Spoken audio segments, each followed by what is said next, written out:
성도 여러분 안녕하셨습니까? 오랜만에 뵙네요. 이 두한 시기를 성도님들 뵙지를 못했더니 많이 보고 싶었습니다. 그래도 한순간도 잊어본 적은 없습니다. 매일 아침 말씀을 보내면서 기도하면서 우리 성도님들을 이렇게 기억하고 생각하고 그렇게 했습니다. 오늘 제 교회에 아주 귀한 분들이 오셨어요. 우리 세 분 함께 일어나시죠? 네, 우리 맨 오른쪽에 계시는 목사님이 이지춘 목사님, 우리 한국연합회 목회부장님으로 지금 사역하고 계시고요. 네, 또 우리 박명호, 뭐 착각하지 마시고요. 박명호 목사님, 우리 동중환합회 총무부장님이십니다. 네, 그다음에 우리 소병선 목사님은 우리 다이아몬드바 교회에 지금 계시는 목사님이십니다. 네, 네, 환영합니다. 우리 환영의 박수 좀 드릴까요? 네.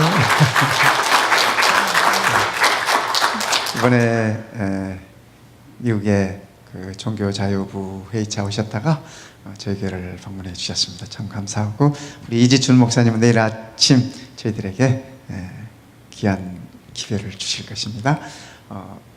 여기 오신다고 이렇게 약속하고 할 때는 몰랐는데 나중에 알게 된 사실, 우리 박인출 장로님의 조카 사이 되신답니다. 우리 이지춘 목사님께서. 네, 그래서 아마 내일 이 가족끼리 기쁨의 이 상봉이 되지 않을까 여겨집니다. 우리 남경래 집사님 어머님이 지난 안식일 새벽에 잠드셨어요. 101세. 그래서 하나님의 은혜 속에 있다가 오늘 장례식 올림픽 교회에서 다 치르셨습니다. 그래서 아마 이제 다 치르고 올라오시면 우리 성도님들께서 위로해 주시고, 우리 남경래 집사님 말씀이 그러세요. 어머님이 연세도 100세가 넘으시고 이제 언젠가는 가시리라 기대는 했지만 막상 가시고 나니까 마음이 아니래요. 마음이 그렇지가 못하다고, 여전히 아쉽고 여전히 섭섭하고 그러시다고 그러시네요. 여러분들께서 그 가족들 위해서도 기도해 주시고, 또 어머님이 소망 안에 잠드실 수 있음이 얼마나 우리 모두에게 축복인지 그렇습니다. 여러분들께서 기억하시고 기도해 주시면 감사하겠습니다. 지난 시간까지 우리 구약의 역대서를 다 끝냈어요. 그렇죠? 그래서 이제 신약으로 넘어와서 어떤 말씀을 가지고 우리 성도님들과 함께 은혜를 나누면 좋을까 고심을 하다가 저는 에베소서를 택했습니다. 어떤 성사학자들은 이 에베소서를 가리켜서 바울의 지성소다 이렇게 표현하신 신학자들도 있어요. 그 말씀은 바울이 쓴 이 성경 가운데 그 에베소서가 차지하는 그 중요한 그 위치를 설명하는 그런 말씀이라고 우리가 볼 수 있습니다. 그래서 이 에베소는 아주 중요한 책이에요. 에베소서에 이렇게 자주 반복되어서 나오는 말씀 중에 한 말씀이 뭐냐면 영어로 하면 in Christ. 오늘 우리 김승국 장로님이 기도해 주시면서 그거를 눈치채고 기도를 했는지 아니었는지는 모르지만 어쨌든 그리스도 안에서라는 이런 표현으로 기도를 해 주셨어요. 제가 김 장로님하고 아무런 제가 어떤 뭐 기띔도 드린 것이 없고 뭐 그렇지만은 성령께서 인도하신 것이라고 그렇게 생각을 해요. 그래서 이 에베소서라는 책은 6장으로 되어 있는 짧은 책이에요. 책이라면 짧지만 이것이 편지라고 생각하면 짧지 않은 편지예요. 그렇죠? 긴 편지예요. 바울이 에베소 교인들에 대한 그의 그 마음을 느낄 수 있는, 그의 그 애착을 느낄 수 있는 그런 편지입니다. 그래서 이 짧은 이 성경 가운데 그리스도 안에서라고 하는 말이 계속해서 반복해서 나와요. 그래서 우리가 이 에베소서를 공부하면서 그리스도 안에라고 하는 그 의미가 무엇인지 우리가 배워가면 좋겠습니다. 우리도 그리스도 안에, 그렇죠? 우리 예수님도 하나님 안에, 너희도 내 안에, 이렇게 말씀해요. 요한복음 17장에 그분께서 그 기도하시는 중에. 그래서 우리가 예수의 마음을 배우는, 그리스도의 마음을 배우는 데 있어서 바울이 말하는 in Christ의 의미가 무엇인지 우리가 이 공부를 통해서 하나씩 하나씩 익혀가십시다. 그래서 예배소서에서 바울이 한 가지 큰 이 축복을 얘기를 하고 있는데, 그건 무슨 축복이냐면 신령한 복이라고 언급을 하고 있어요. 여러분 복 좋아하세요? 복 받기 좋아하죠. 우리 한국 사람들 특히 복 좋아해. 그래서 뭐 복도 5가지 이러면서. 네. 바울이 언급하고 있는 그 신령한 복들은 무엇일까? 우리가 함께 이렇게 공부하면서 우리가 하나씩 하나씩 확인해 보겠습니다.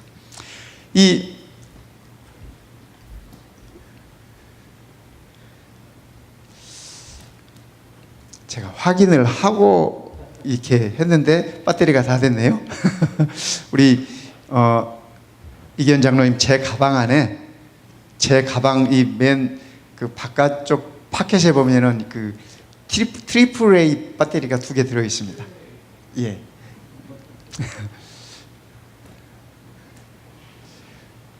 예배서 1장 3절에 보면 찬송하리로다. 하나님 곧 우리 주 예수 그리스도의 아버지께서 어디에서? 그리스도 안에서. 그리스도 안에서 하늘에 속한 모든 신령한 복을 우리에게 주시되. 그러면서 그 다음 성경절부터 4절부터 이제 9절 10절까지 그 신령한 복에 관해서 이 언급을 하고 있습니다. 그런데 이 예배소가 어떤 곳인가 우리가 한번 좀 살펴보면 좋겠죠? 오늘은 첫 시간이니까. 네. 이 바울이, 감사합니다. 네. 바울이 3번에 걸쳐서 예배소에 갑니다. 3번에 걸쳐서 예배소에 갔는데, 맨 처음 그가 예배소에 들렸다가 별로 대접을 못 받았어요. 이 예배소가 우상 숭배가 심하고, 그 다음에 이렇게 도덕적으로 혼탁하고 뭐 그런 도시였습니다. 이 무역이 성행하고 그런 도시였기 때문에 이 복음을 받아들인다고 하는데 그게 쉽지 않았어요. 그래서 바울이 맨 처음 갔을 때는 별로 이렇게 환영도 못 받고 별로 전도의 효과도 못 받고 못 얻고, 에베소 사람들에게 이렇게 약속을 떠납니다. 하나님께서 뜻하시면 내가 다시 돌아오겠다. 바울이 아주 유명한 말로 해서 하나님께서 뜻하시면 내가 다시 돌아오겠다. 마치 메가드 장군이 필리핀을 떠나면서 내가 다시 오겠다 했던 그것처럼 바울이 그렇게 떠났습니다. 그래서 처음에는 그가 이 에베소에서 별 재미를 못 봤어요. 2번째 예배소에 이제 방문했을 때는 2년 후에 2번째 갔을 때는 그가 약 2년 반에서 3년 가까운 시간을 예배소에서 보냅니다. 그래서 그 두란노 서원에서 복음을 가르치고 제자들을 양육하고 그러면서 거기에 교회를 세우고, 그렇게 해서 바울이 그의 전도 여행 가운데 가장 오래 거했던 도시가 바로 이 예배소예요. 그래서 예배소 교회가 그렇게 세워졌습니다. 그 다음에 오늘 우리가 이제 앞으로 금요일 저녁마다 함께 공부할 이 예배소서, 이 편지는 10년 후에, 바울이 그렇게 예배소를 떠난 후 10년 후에 로마의 감옥에서 이 편지를 쓰는 것입니다. 에베소 교인들을 생각하면서 그의 가슴 절절히 그 사랑하는 성도들을 떠오르면서 그렇게 이 편지를 써나갑니다. 그래서 이 에베소는 우리 바울에게 있어서 특별한 곳입니다. 여기가 지금의 터키입니다. 소아시아라고 부르죠. 터키고, 여기는 지금의 그리스예요. 유럽이죠. 그래서 여기 비잔티움이라는 곳이 컨스탄티노플, 아시아에서 유럽으로 들어가는 관문이에요. 관문. 근데 예배소는 여기가 예배소입니다. 요 앞에 보이는 요 섬이 반모섬이에요. 사도 요한이 반모섬에 가서 이렇게 유배 생활을 했지 않습니까? 거기서 요한계시록을 기록하고 나중에 유배에서 풀려서 죽을 때까지 사도 요한이 이 에베소 교회에 있었습니다. 그래서 이 에베소는 특별한 곳이에요. 특별한 것이에요. 바울에게도 특별한 곳이고 디모데에게도, 이 디모데가 사역했던 곳이 바로 이곳이기 때문에 디모데에게도 특별한 곳이고 사도 요한에게도 특별한 곳이 바로 이 에베소예요. 요한계시록에 나오는 그 7 교회, 에베소, 스무나, 두아디라, 사데, 필라델피아, 라오디게아, 요 7 교회가 이렇게 되어 있습니다. 그래서 요한이 쓴 그 편지들, 그죠? 요한계시록 7 교회들이 돌려가면서 돌려봤어요. 그 당시 성경이라는 게 우리가 가지고 있는 이런 책이 아니라, 아시죠? 두루마리잖아요. 그래서 뭐 기양 지도를 폈으니까 뭐 볼까요? 여기 드로아, 바울이 여행했던 그 드로아인데, 드로아 하면 우리가 잘 모르지만 트로이 하면은 기억하시죠? 예, 트로이 목마 유명하잖아요. 그 트로이가 바로 이 드로아입니다. 그 다음에 건너가서 마게도냐의 부르심을 받고 바울이 건너가잖아요. 그래서 유럽으로 건너가서 빌립보 교회, 데살로니가 교회, 또 사도행전에 나오는 베레아 사람들은 신사적이어서 하나님의 말씀이 그러한가 하더라고 하는 베레아가 바로 이곳입니다. 내려와서 여기가 그리스의 아덴입니다. 바울이 이곳에서도 별로 재미를 못 받지 않습니까? 이곳에서 재미 못 본 다음에 나중에 그가 갈라디아에 편지를 하면서 뭐라고 했냐면, 내가 이제는 그리스도의 십자가 외에는, 아덴에서는 그 철학자들이 많고 또 철학하면 바울도 한 철학 하잖아요. 그죠? 그도 많이 배운 사람이고 논증에 있어서는 지지 않는 사람이어서 그렇게 자기가 가지고 있는 재능과 탤런트를 한번 이 복음을 전파해 보려고 했다가 아주 이렇게 참패를 당합니다. 재미를 전혀 못 봐요. 그 아덴이 여기고, 그리고 그 옆에 이제 고린도, 이렇게.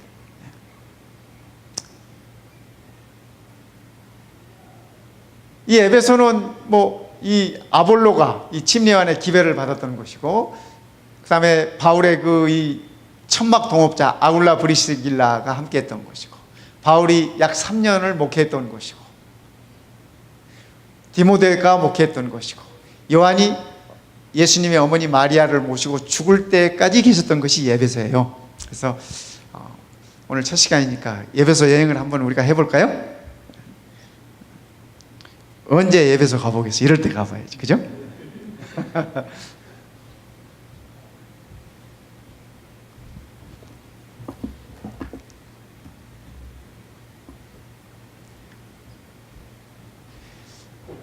이거는 이 서원입니다. 지금 현재 그 에베소의 유적지에 남아있는 서원이에요. 그러니까 이게 두란노 서원은 아닙니다. 두란노 서원은 아닌데, 고고학자들이 이렇게 발굴해 놓은 이걸 보면서 어쩌면 그 에베소에 여러 이 서원들이 있었어요. 바로 이 서원 옆이 요즘 말로 하면 대학이 있었습니다. 대학이 있었어요. 그래서 서원이 그 대학 옆에 이렇게 가까이 있는데 규모가 굉장히 크죠? 요즘으로 하면 한 몇 층 높이는 될 것 같아요. 제 키가 요만하니까. 네, 아마 이런 종류의 서원에서 바울이 복음을 가르치고 그 다음에 이렇게 제자들을 양육하고 그렇게 했어요. 그 당시 에베소가 얼마나 이게 발달하고 참 이렇게 문명스러운 도시였는가 하는 걸 보면, 지금도 이렇게 그 길 한복판에 타일이 깔려 있는데 이게 컬러예요. 지금 이게 몇천 년 전 겁니까? 바울이 이때 여기를 지날 때만 해도, 그죠? 1세기, 그죠? 1세기 초잖아요. 근데 지금 2000년이 넘은 시대니까, 그죠? 그런데도 이 컬러가 아직도 뭐 화려하진 않지만 지금도 살아있습니다. 살아있고, 이게 전부 다 그 작은 타일로, 그러니까 모자이크로 만드는 게 있어요.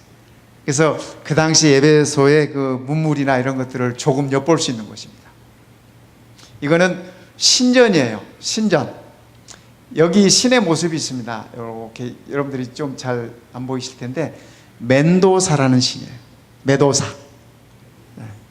그 사진을 한번 볼까요? 이게 이 신의 모습입니다. 머리가 있고, 이 머리가 다, 이게 머리카락이 어때요? 이게 다 뱀이에요. 머리가 온통 다 뱀. 그래서 에베소에는 이런 신전들이 많아요. 고고학자들이 이렇게 발굴해 놓은 그런 것에도 이런 신전들이 많고, 그래서 에베소가 얼마나 우상 숭배가 깊었고 얼마나 이 도덕적으로 참 음란하고 타락한 도시였는가. 또 이 무역이 성하기 때문에, 왜 우리나라도 보면 한국에 있는 도시들은 좀 그런 면이 있지 않습니까? 돈이 많이 돌고 뭐 그러기 때문에 이 에베소가 그런 곳이었습니다. 지금은 이게 다 이렇게 위에 이 포장했던 것들이 벗겨지고 돌만 남았잖아요. 근데 그 당시에는 다 이렇게 돌을 깔고 그 위에다 이렇게 포장을 해서 참 이 시장 한복판의 길들입니다. 번화가. 아마 우리 같은 명동 같은 곳인지 모르겠어요. 그 당시에 이 극장들입니다. 극장들. 여기는 에베소의 시장이에요. 도매상 시장들입니다. 그래서 이 거리가 쫙. 근데 이런 산들도 아무데나 파면 막 나와. 그 당시에 도시가 얼마나 컸는가 하는 걸 우리가 볼 수 있죠. 그래서 이제는 더 이상 계속 안 판대요. 파면 끝없이 나오니까. 이 극장들, 이 규모가 엄청 크죠. 이것도 신이에요. 신의 조각을 이렇게 대리석에다 이렇게 해놨어요. 근데 이 신이 손에 뭐 들고 있어요? 이거 뭐 같아요? 올림픽 때 쓰는 거 있죠? 월계관이에요. 월계관. 월계수로 만든 월계관. 그래서 이 신이 남자예요, 여자예요? 여자네요, 그죠? 이 신의 이름 아세요, 혹시? 승리의 여신이에요. 승리의 여신. 이름을 대면 그래. 이 여신의 이름은 나이키예요. 나이키 들어보셨어요? 신발에 이렇게 돼 있는. 그래서 이 나이키, 이 여신의 이름이 나이키인데, 우리가 나이키라고 쓰지만 그게 신의 이름인지조차 잘 몰라요. 그렇죠? 근데 그게 신의 이름. 우리 한국에서 제일 많이 팔리는 약이 뭔지 아세요? 네? 바카스. 바카스. 요즘도 잘 팔리는지 몰라. 제가 한국에 있을 때 동아지약에 가면 이 큰 이 공장이 있는데 그게 다 바카스만을 생산하는 공장이야. 학생들 데리고 거기 견학시키고 그랬어요. 그런데 이 바카스도 신의 이름이에요. 무슨 신의 이름인지 아세요? 네, 맞아요. 어떻게 아세요, 장로님이? 술신을 아시다니. 술신의 이름, 주신의 이름. 우리 생활 가운데 이런 신들의 이름이 많아요. 아폴로, 포세이돈, 이거 다 신들의 이름이에요. 바다의 신들, 뭐 달의 신들, 뭐 전부 다. 그렇죠? 에베소에 이렇게 그 많은 신전들이 있고 우상 숭배들이 깊었음을 우리가 알 수 있어요. 여기 다 번화가들 이렇게 해놓은 것들입니다. 요거는 참 재밌는 거예요. 여기 발이 이렇게 그려져 있고, 그죠? 이 대리석 위에. 이 모습은 뭐 같아요? 여기 얼굴이 있고, 머리 헤어스타일이 어때요? 남자 같아요? 여자 같아요? 남자들 이런 헤어스타일? 안 해요. 그죠? 여자들도 이런 헤어스타일 좀 하나요? 옛날 우리 조선시대 여인들 중에 이런 헤어스타일 하신 분 좀 있었나요? 뭐 봐서야 알지. 이 평양 기생들 머리 이런 거 좀 이렇게 올려서 그렇잖아요. 근데 이것도 마찬가지래요. 마찬가지. 이게 뭐냐면 아까 그 서원 보셨죠? 제가 보여드린 서원. 그 서원 옆에 그 대학이 있었다 그랬어요. 대학이 있었다. 바로 그 건너편에, 그 맞은편, 이게 골목, 그러니까 이 길 건너편에 있는 것인데, 뭐 옛날이나 지금이나 이렇게 그런데 또 이렇게 빨간 불 켜고 뭐 하는 그런 것들이 좀 있잖아요. 제가 군대에서 제일 괴로운 때가 청량리역에 내리면 막 끌어당기는 사람들이 있어가지고 참 제가 괴로웠어요. 힘들었어. 그런데 여기도 그것이랍니다. 그런 곳이랍니다. 그래서 물어봐서 그럼 이건 뭐냐? 이건 뭐냐 물어봤더니 가이드 하시는 분 하시는 말씀이, 이 당시에는 우리처럼 드라이버 라이센스가 없잖아요. 뭐 주민등록증도 없잖아요. 그래서 발을 여기다 올려가지고 이거보다 발이 크면 성인이고 이거보다 적으면 그건 이 청소년이야. 그래서 안 들여보냈대. 뭐 모르겠어요. 그분들 말씀이 그래. 그래서 더 궁금한 게 있어서, 그럼 여기 이건 뭐냐? 여기 네모난 거 물어봤대요. 그때 그분이 하시는 말씀이, 그건 자기도 모르겠는데 아마 크레딧 카드 아니었겠느냐? 농담으로 그러시더라고요. 근데 어쨌든 에베소가 이런 도시였답니다. 다 이 신전들 모습이에요. 규모들이 대단하죠? 네. 이건 아까 우리 봤던 이 공연장 모습입니다. 이 당시에 뭐 이렇게 마이크 시스템도 없고 이런 것도 없고 그럴 때잖아요. 그런데 재밌는 거는 저희가 이 스테이지에 올라가가지고 이렇게 한 사람 노래를 시켰더니 저 위에서 다 이렇게 듣는데 다 동일하게 잘 들려요. 아마 이 구조적으로 그렇게 지은 것 같아요. 옛날 사람들 지혜들이 많잖아요. 그죠? 네, 그러셨던 것 같습니다. 이거는 마차 경기 같은 거 하는 그런 운동장이에요. 스타디움, 요즘 말로 하면 규모가 뭐 한 2만 명 이상 들어갈 수 있는 그런 규모랍니다. 굉장하죠? 네. 에베소가 이런 곳이었는데, 여기 이 누가의 묘가 있어요.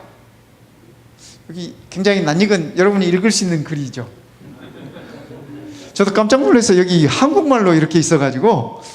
네, 이제 그 옆에는 이제 영어로 돼 있고, 그 옆에는 또 스페니시도 돼 있고 그러더라고요. 근데 유독 우리 한국말 안내판이 있어요. 그래서 우리 한국 분들이 얼마나 많이 다녀가는지 이렇게 이해할 수 있는 부분이었어요. 네, 의사 누가의 묘가 여기 있습니다. 옛날이나 지금이나 의사들은 경제적으로 좀 괜찮나요? 이 누가의 묘가 다른 묘에 비해서 굉장히 이렇게 묘가 잘 돼 있고 잘 보존돼 있고 좋아요. 비석도 많고. 네, 그래서 닥터 누 묘입니다. 우리가 이분 덕분에 참 그죠? 사도행전도 갖게 돼 있고 누가복음도 갖게 되었고, 그죠? 네, 얼마나 감사한지 몰라요. 이분이 자기가 지닌 그런 것들을 복음을 위해서 이렇게 평생 이렇게 활용을 하셨습니다. 참 감사한 분이죠.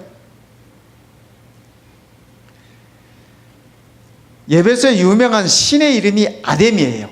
이 사도행전 19장에 보면 저희가 이 말을 듣고 분이 가득하여 외쳐가로되 에베소 사람이 아데미여 하니, 저희는 그가 유대인인 줄 알고 다 한 소리로 외쳐가로되 크다 에베소 사람이 아데미 하기를 2시 동안이나 하더니, 이런 말씀이 있어요. 그런데 에베소의 신전에 있는 신의 이름이 아데미 신이에요. 아데미 신.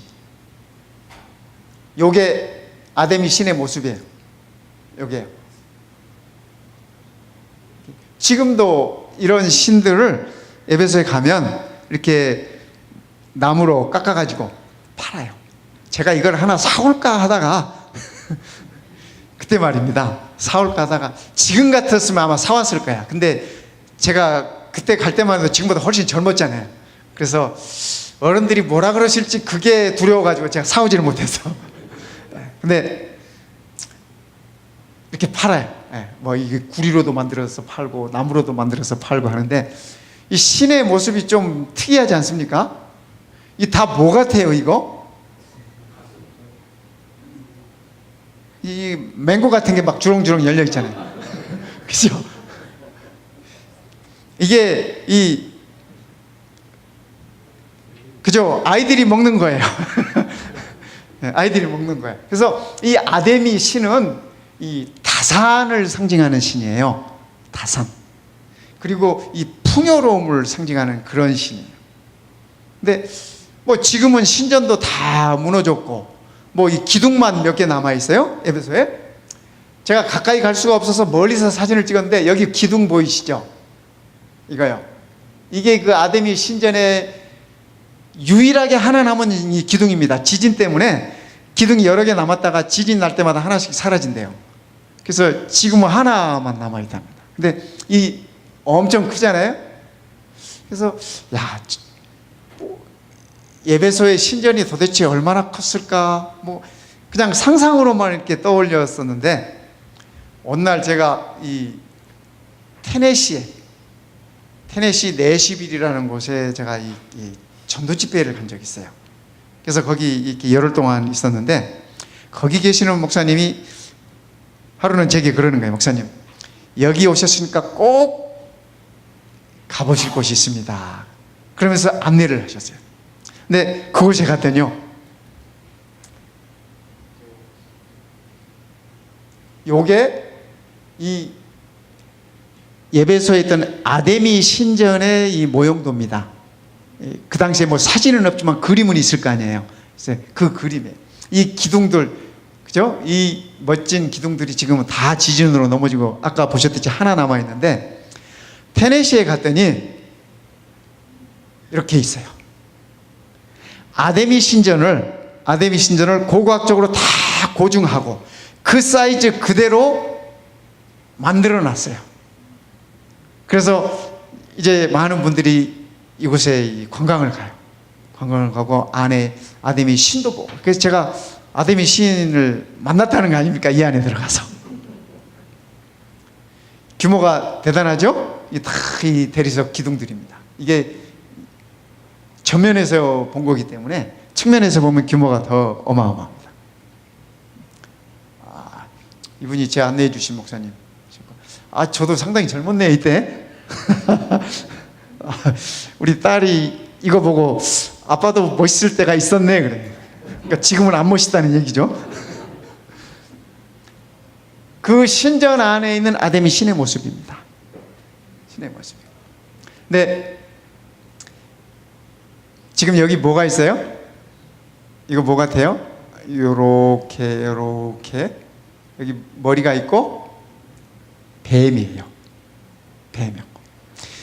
우리가 기독교를 제외한, 그죠? 기독교를 제외한 세계 모든 나라의 모든 종교들은 다 이 뱀과 연관이 있습니다.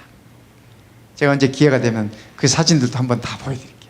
어느 나라나, 이집트나 뭐 어디 바벨론이나 페르시아나 태국이나 뭐 중국이나 어느 나라, 이분 우리 한국이라 할지라도 기독교를 제한 모든 것은 이 뱀과 연관이 있어요.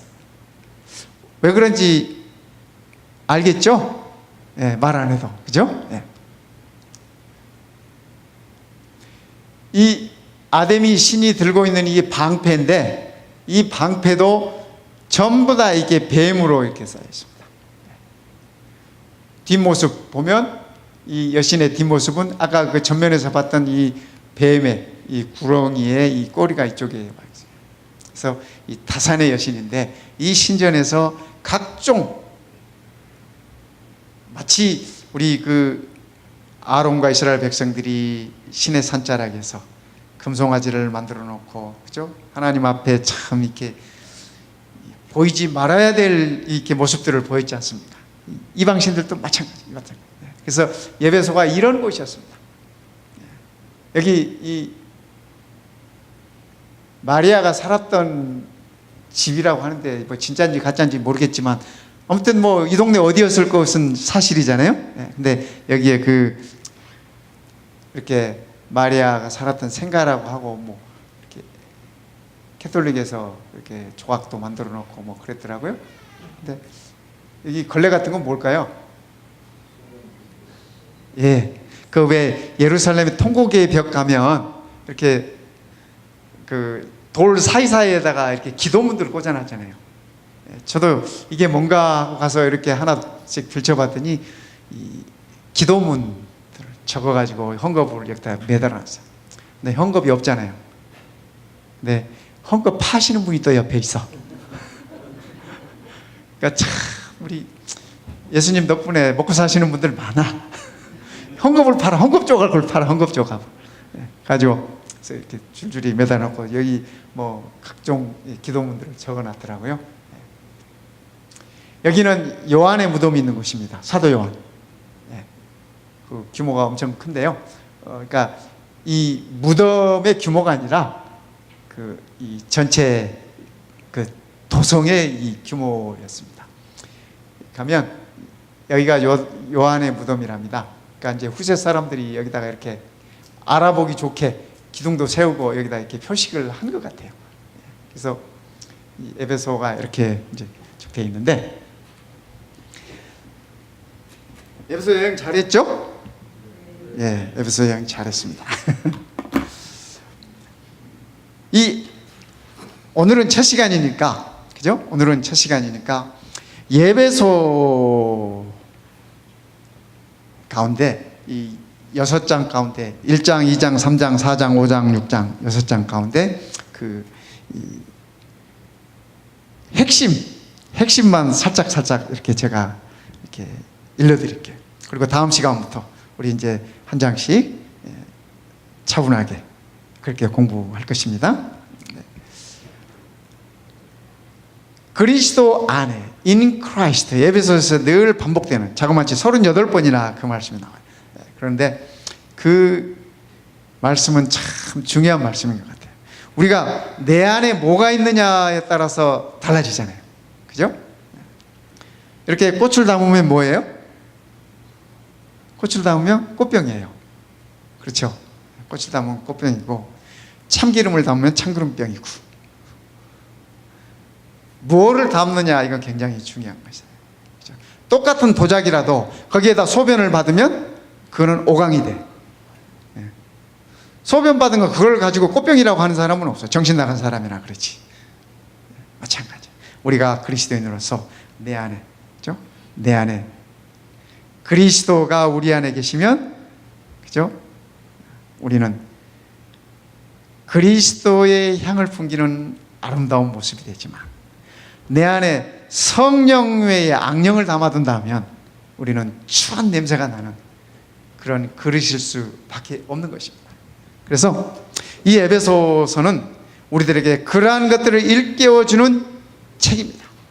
에베소서 가운데 가장 두드러지게 나오는 말씀은 풍성하다, 충만하다, 이런 말씀이 많아요.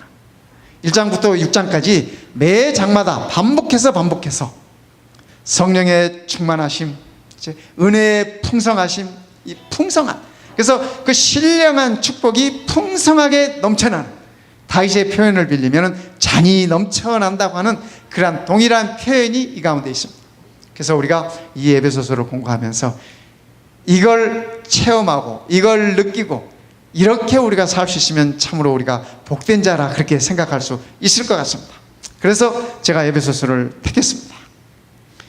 은혜가 충만하고 영광이 충만하고 긍휼하심이 충만하고 성령이 충만하고, 에베소서가 우리들에게 일러주는 말씀이에요. 1장의 주제는 뭐냐면, 에베소서 1장의 주제는 그리스도 안에서 하나님의 소유가 무엇인가 하는 말씀입니다. 그리스도 안에서 하나님의 소유된 우리들에 관한 말씀을 1장에서 일러주고 있습니다. 2장에서는 그리스도 안에서 우리들의 영적인 위치가 어딘가를 알려주고 있습니다. 이게 에베소서 2장의 주제인 것입니다.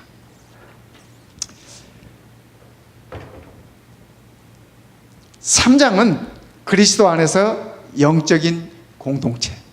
뭐죠? 영적인 공동체가? 교회예요, 교회. 그래서 우리가 교회론을 공부하면 에베소서를 빼놓을 수 없는 책이 바로 이 에베소서예요. 왜냐하면 바울이 그리스도 안에서의 신앙 공동체가 무엇인지에 관해서 자세히 설명해 주고 있기 때문에 그렇습니다. 4장에서는 그리스도 안에서 영적인 교제를 어떻게 해야 할 것인가, 영적인 교제를 어떻게 할 것인가. 바울은 이 신앙 공동체를 표현하면서 이 가족이라는 표현을 많이 썼습니다. 여러분, 가족은 어떤 의미입니까? 우리가 가족이라 그러면 어떤 의미가 있어요? 한 번은요, 우리 큰아이가 하이스쿨 다닐 때였어요. 교장선생님이 오래요, 저를. 그래서 교장선생님이 오라 그러면 뭐 좀 이렇게 좋은 일은 아니야. 그죠? 예, 좋은 일은 아니잖아요. 갔어요. 그랬더니 교장쌤이 우리 아이가 이렇게 다른 애들하고 이렇게 투닥투닥 했는데 좀 이렇게 교육을 시켜줬으면 좋겠다 그래요. 그래서 저는 교장선생님 말만 듣고 이제 집에 와서 아이한테 야, 너 좀 똑바로 하고 좀 응? 여자가 말이야 그러면 이 기분은 더 상한가 봐. 여자가 말이야 이렇게 나오면 기분은 더 상하대 여자분들이. 근데 제가 그렇게 얘기했어요. 여자가 조신하고 학교에서 이렇게 싸우고 그러면 되니? 그랬더니 그때 아이가 제게 한 말이 제 이렇게 가슴을 팍 찔렀어요. 제가 그래서 지금도 이렇게 잊지 않아요. 아빠는 왜 내 편이 안 되죠? 그러더라고요. 왜 자기 편이 되지 않나? 자기 얘기도 다 안 듣고 교장 선생님 말만 듣고 제가 교장 선생님 편에서 얘기하는 것이 섭섭한 거예요. 그래서 아빠는 왜 내 편이 아니야? 그래서 다른 아빠들은 다 딸 편 하는 거니? 내가 그랬더니 그래야지 그러더라고요. 그래야지. 그래서 제가 그때 겉으로 표현은 안 했는데 속으로 하나 배웠습니다. 아, 가족은 무조건 편이 되어주는 것이 가족인가 보다. 제가 딸한테 그때 그래 배웠습니다. 그래서 이제 그 다음부터는 애가 뭐 잘못했다 해도 무조건 저는 그 편하기로 했어요. 네, 가족이니까 그 편하기로 했어. 그 덕은 이제 막내가 봐요. 이 큰애는 이제 제가 자꾸 이렇게 이제 뭐랄까 시행착오를 하는 거고